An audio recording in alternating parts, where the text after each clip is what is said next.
We'll now start the more technical talks of this symposium. The first talk will be given by Tony Heinz from Columbia University. It will be about the history of the maser. It will be followed with a discussion with Professor Towns from Berkeley University. And together they will recollect how the maser came to be. Good evening. I'm very delighted and very honored to have the opportunity to participate in this special remembrance of Jim Gordon. I'm here in one capacity as an active participant in the field of lasers, and in some sense my entire professional career has been shaped by the breakthroughs that Jim and Charlie Towns made during Jim's graduate studies. But I'm also very happy to be here as a faculty member at Columbia University and one who's had the opportunity to actually walk past the laboratory where these experiments were done many times, and it is, a source of considerable pride to me. So I'll just have a few brief remarks to refresh your memory on some of these important historical steps, and then Charlie Towns will join me and make a few additional comments. So this is where the maser work was first done. It was actually on the 11th floor of the Pupin building. I've been at Columbia for about 20 years now, and it took me some period of time to determine exactly where the maser work was done, but not too many other things have changed in the building, except maybe the air conditioners weren't there at the time. But this is the location where the maser work was done in the early 50s. Now we're at a conference that is celebrating all the different applications of lasers, and I just want to remind you, of course, that historically the laser was the optical maser. So the maser is microwave amplification by stimulated emission of radiation. And if you look at the history, it's quite apparent that that was the seminal breakthrough. I mean, once that occurred, the laser was almost an inevitability. But the maser in itself was quite a novel concept and a very important physics breakthrough. Who were the people who made it happen, who built the first laser? Well, I think you'll recognize the individual on the left, Jim Gordon. Actually, he carried on the final part of the project, but the initial phase, he was assisted by Herb Zeiger, who was a expert in molecular beams and one of Robbie's graduate students, and all under the leadership of Charles Towns.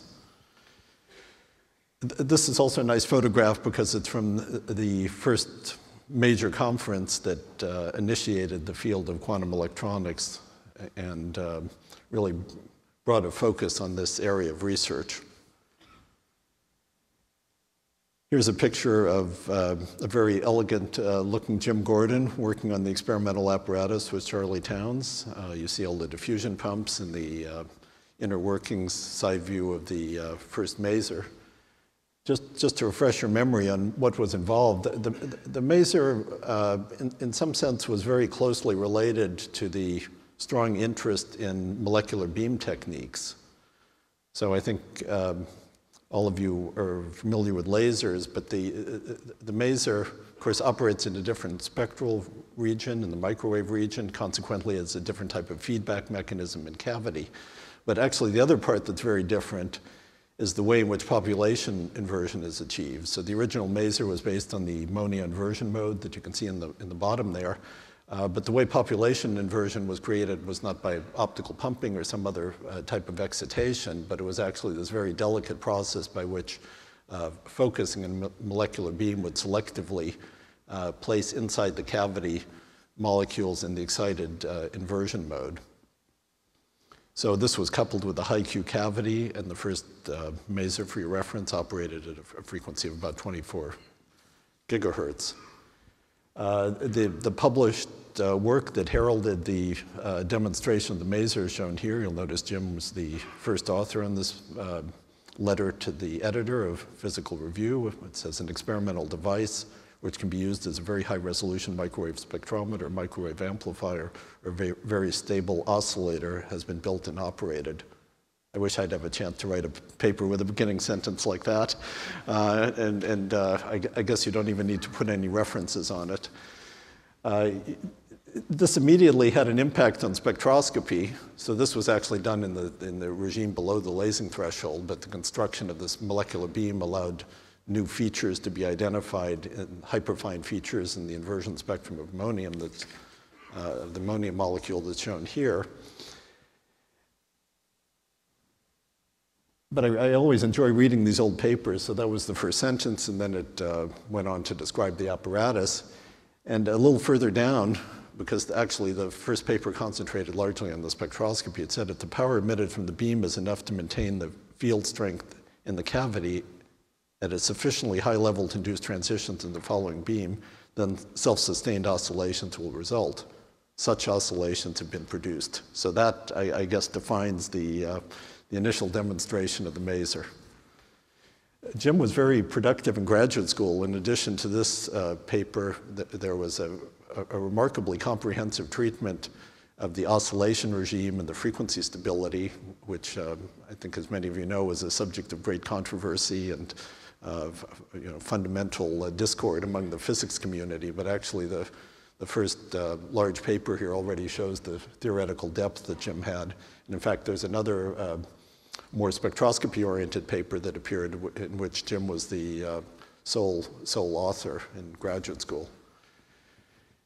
Now, one of the issues that perplexed a lot of the scientists at the time was how this highly monochromatic source could be compatible with the uncertainty principle. So if you considered the spontaneous emission lifetime or the cavity transit time, you would get a corresponding uncertainty in the frequency that was actually much greater than that resulted in the oscillations. But it was quite difficult to convince people. And one of the beautiful experiments that did this was actually building two masers and beating them together in a detector and then looking at the beat frequency. And that turned out to be, for an appropriate tuning of the lasers, a nice audio frequency. So this was just a beautiful demonstration of the fact that a highly stable oscillator had been created.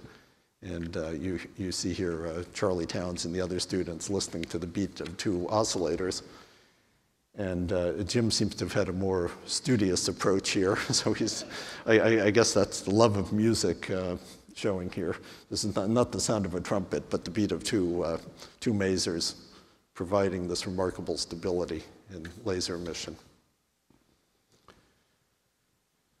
So the field really took off at that point. This shows the more complete set of pioneers, including the work done in Russia by Basov and Prokhorov, together here with Charlie Towns, Jim on the left, and Herb Zeiger. So I'm very honored to have had a chance to make a few remarks. I'd like to ask Professor Towns if he'd come up and join me. He remained not only a very appreciated thesis advisor, but a friend throughout Jim Gordon's lifetime. And I'd like Professor Towns to come up and we could have a brief discussion about his recollections of the period of time. Glad to be here at this ceremony. And I want to make a very brief comment about Jim Gordon. Jim Gordon was a very fine person and also a great scientist. He was also brave in doing research.